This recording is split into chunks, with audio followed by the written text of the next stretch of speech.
NDTV India के इस खास शो देश प्रदेश में आपका स्वागत है। मैं हूं शारिक खान।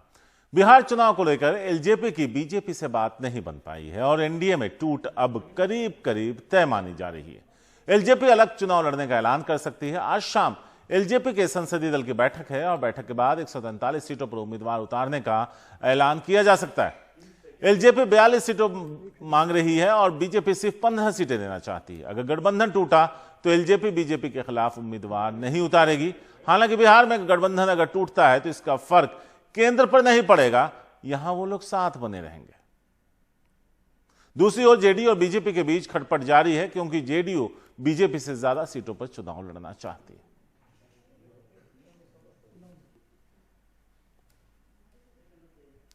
बिहार में महागठबंधन में सीटों का बंटवारा तय हो गया है। कांग्रेस और सहयोगी वामपंथी पार्टियों को 70 सीटें दी गई है। आरजेडी ने खुद के लिए 143 सीटें रखी हैं। इनमें से ही आरजेडी वीआईपी के मुकेश मल्लाह को भी 10 से 12 सीटें देगी।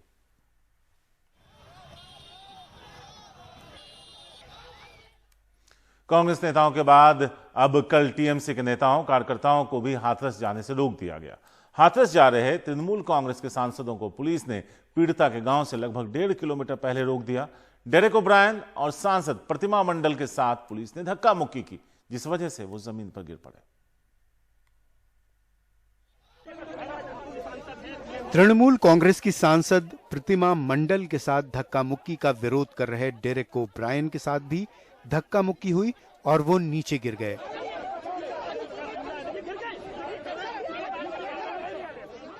ये हाथरस के उस गांव में जाने का रास्ता है जहां पीड़िता रहती थी। हर तरफ से रास्ते बंद कर दिए गए हैं। लेकिन वो लोग नहीं माने और हम लोगों के साथ जो बर्बाद तक किया, वो लोगों ने जो पुलिस एक हमारा जो ब्लाउज पकड़ के खींच के लेकर आए लेडीज, और जो हमारा सांसद है आपने सुना उसके साथ में राहुल जी आगे बढ़ो, हम तुम्हारे साथ हैं। गुरुवार को राहुल और प्रियंका गांधी जब हाथरस जाने की कोशिश कर रहे थे तब उनको हिरासत में ले लिया गया था। राहुल गांधी के साथ भी धक्का मुक्की हुई थी।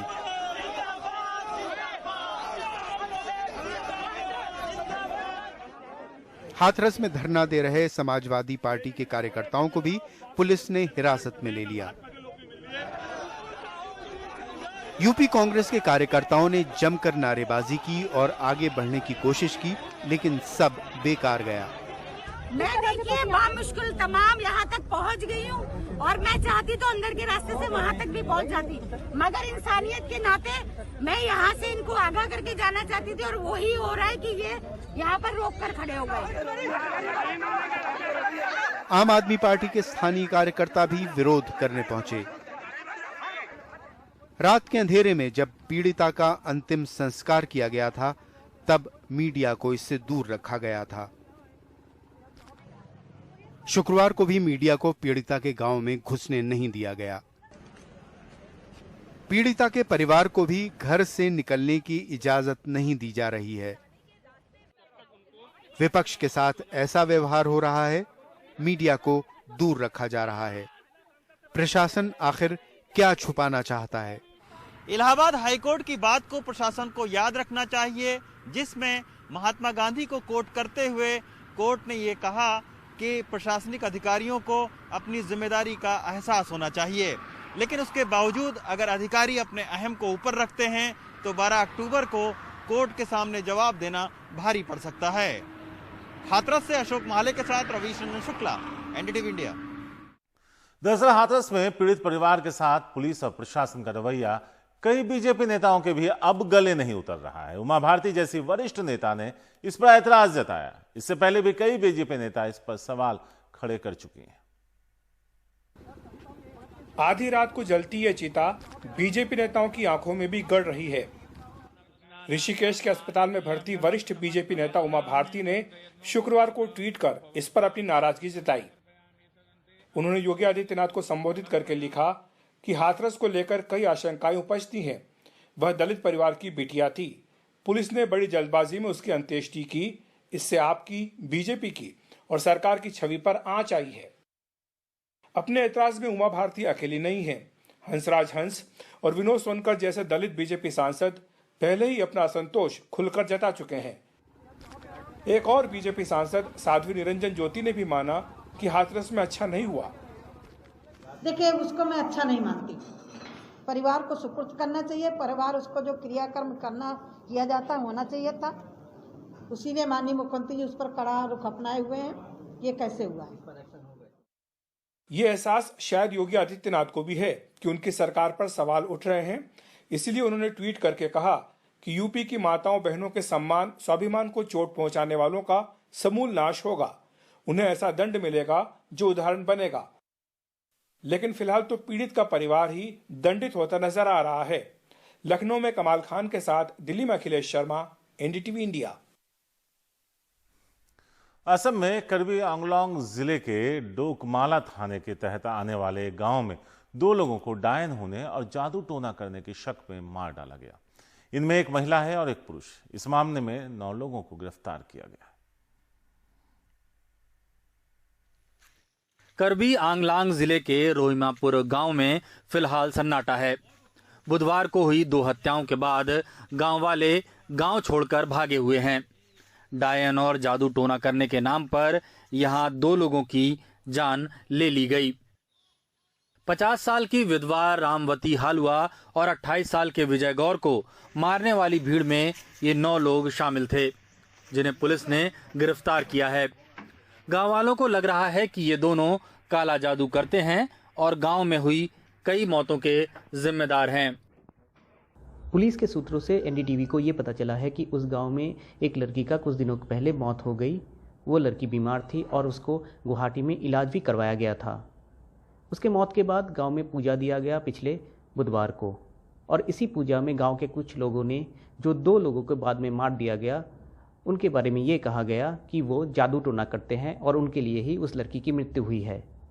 और इसके बाद गाँव को लोगों ने उन दोनों को पीट पीट के मार डाला और उनका अंतिम संस्कार भी बुधवार की रात के ही कर दिया गया था।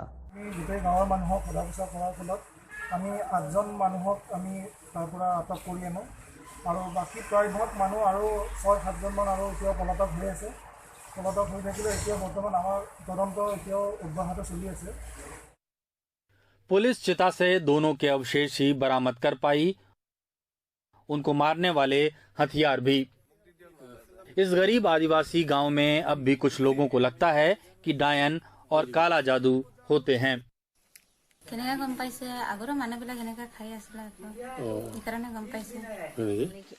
देउरी तो आहिसे किन्तु अच्छा आनिखिनि माने किबा किबि करन्ते माने धरा पाले किन्तु एतु बस्तुबिलाक उलाब पारा नाइ इफाले माने लागि गल आरो। ये वही डोकामाका इलाका है जहां 2018 में बच्चा चोरी होने के शक में गुवाहाटी के 2 लड़के मार दिए गए थे। अगर डायन के नाम पर, अंधविश्वास के नाम पर अगर ऐसे हत्याएं होते रहेंगे तो हम लोग कैसे आगे बढ़ेंगे, प्रगति कैसे होगा? तो इसके लिए जो कानून की प्रावधान है, the Assam which hunting PPP act 2015, इसको प्रशासन को, सरकार को कड़ी कार्रवाई करना चाहिए, पूरा यूज करना चाहिए। इस कानून के मुताबिक लोगों को पकड़ना चाहिए ताकि कोई ऐसा ना हो कि पॉलिटिकली राजनीतिक कोई व्यक्ति, कोई नेता कि राजनीतिक लोग इसको ना देखे कि इसका फायदा ना उठाए कि किसी को अरेस्ट किया जाएगा, कानून के प्रावधान ये कानून के अंतर्गत लिया जाएगा तो उनका वोट बैंक के लिए खतरा है। वैसा नहीं होना चाहिए, वैसा नहीं करना चाहिए। पुलिस अब भी आधा दर्जन फरार लोगों की तलाश में है। गुवाहाटी से रत्नदीप चौधरी, एनडीटीवी इंडिया के लिए।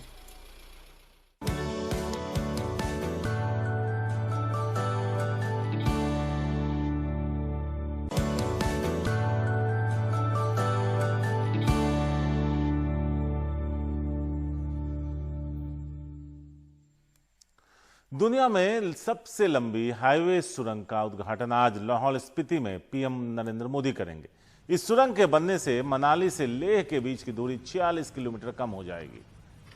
अटल सुरंग नाम से जाने जाने वाली इस सुरंग के अंदर की तस्वीरें सामने आई हैं। इस सुरंग की लंबाई 9.02 किलोमीटर है। इससे अत्याधुनिक विशेषताओं के साथ बनाया गया। 2019 में मोदी सरकार ने पूर्व प्रधानमंत्री अटल बिहारी वाजपेयी के सम्मान में इस सुरंग का नाम अटल सुरंग रखा था।